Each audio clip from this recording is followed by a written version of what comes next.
Well, voters decided, and now county leaders are moving quickly to make sure projects get done. In November, residents cleared the way for park improvements, a new medical examiner's office, and infrastructure projects. But on top of those, the county is also eyeing other essential needs, and everything may have a direct impact on our wallet.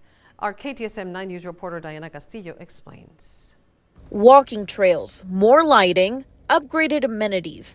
These are just some of the improvements coming to several parks across the county. It's also one of 3 capital improvement bonds that were voted on and approved by voters back in November. And all will have an impact on taxpayers. The county had a larger list of projects that would have raised taxes by 3 cents.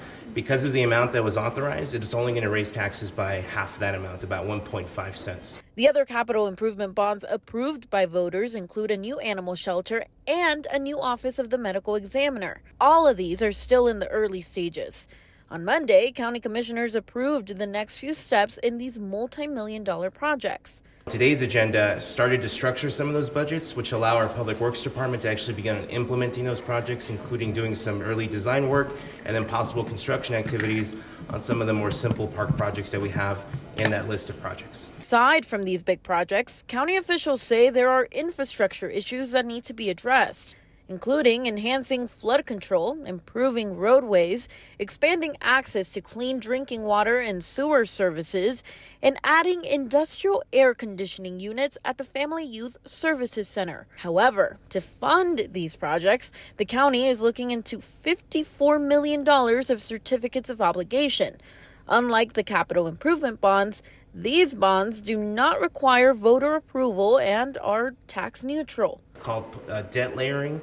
And so by issuing new debt, when we pay off old debt, we continue to make investments in critical infrastructure while protecting taxpayers and not raising their tax rates. Right now, there's so much volatility in the markets and all that it could increase it 50-60% by the time it goes to the vote.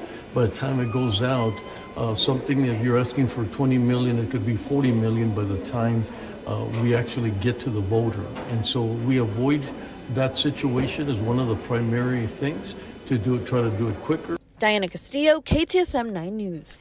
And when it comes to the certificates of obligation, the Commissioners Court approved a notice of intent last month, which started a state-mandated 45-day waiting period before it can be officially issued.